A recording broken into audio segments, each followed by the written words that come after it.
সবাইকে স্বাগত জানাই আমার নতুন একটা ব্লগে। আজকের ব্লগটা হতে চলেছে জলদাপাড়া ন্যাশনাল পার্কের উপরে। এই পার্কটি এক শিংওয়ালা গন্ডারের জন্য বিখ্যাত। এটি অবস্থিত পশ্চিমবঙ্গের আলিপুরদুয়ারের জেলায়। এখানে সাফারি করতে হলে প্রথমে বন দপ্তরের নিজস্ব এই হুড খোলা গাড়িগুলো তোমাদেরকে ভাড়া নিতে হবে। এই গাড়ির ভাড়া নিতে হলে মাথা পিছু 300 টাকা করে দিতে হবে। এই গাড়িতে মোট 6 জন করে লোক নেওয়া হয়। তো চলো আর কথা না বাড়িয়ে আমরা এই ব্লগটাকে এগিয়ে নিয়ে যাই।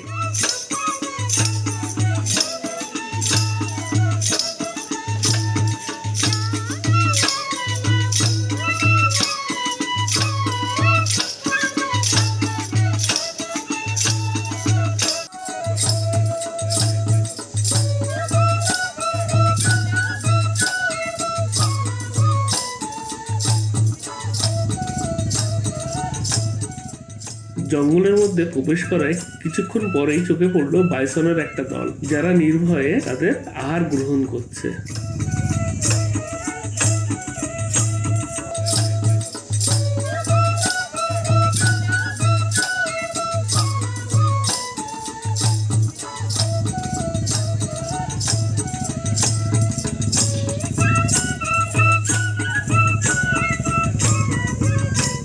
বাইসনের দলটাকে পেছনে ফেলে রেখে আমরা আবার যাত্রা শুরু করলাম। কিছু দূরে আসার পরে দেখা গেল এক মাউত তার হাতিকে স্নান করাচ্ছে।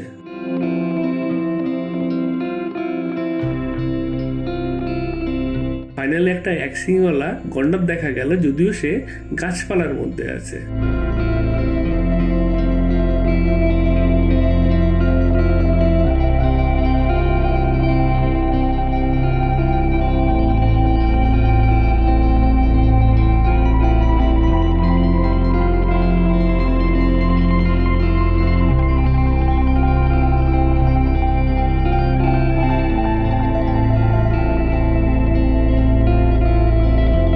জঙ্গলের আরো কিছুটা ভেতরে আসার পরে আরেকটা বাইসনের দল দেখতে পেলাম।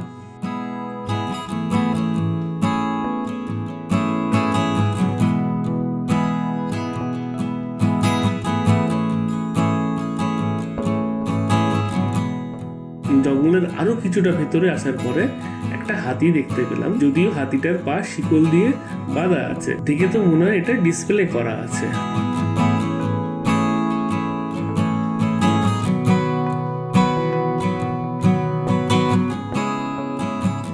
ফাইনালি সরাসরি আমরা এক শিংওয়ালা গন্ডার দেখতে পেলাম।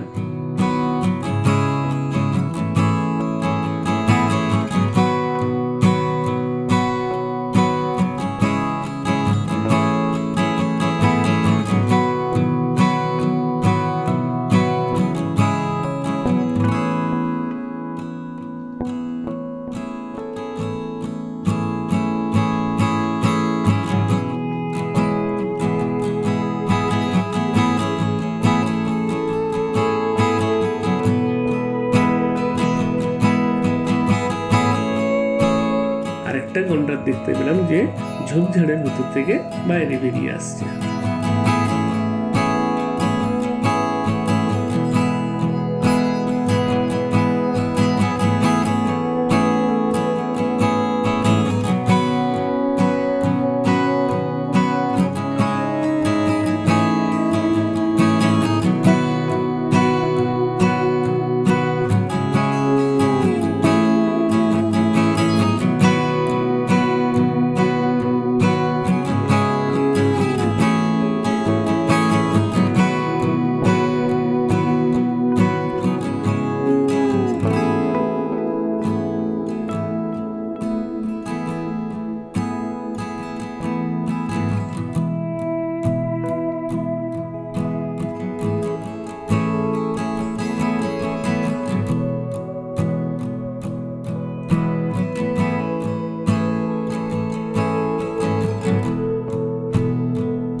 এই সাফারিটা শেষ করা হয় লোকাল ট্রাইবাল ডান্স দিয়ে, যেটা আমি আমার ব্লগের শুরুতেই তোমাদেরকে এক ঝলক দেখিয়েছি। এটাই ছিল আমার জলদাপাড়া ন্যাশনাল পার্কের উপরে ছোট্ট একটা রিভিউ। তোমাদের সাথে আবার একটা দেখা হবে নতুন একটা ব্লগে। টাটা।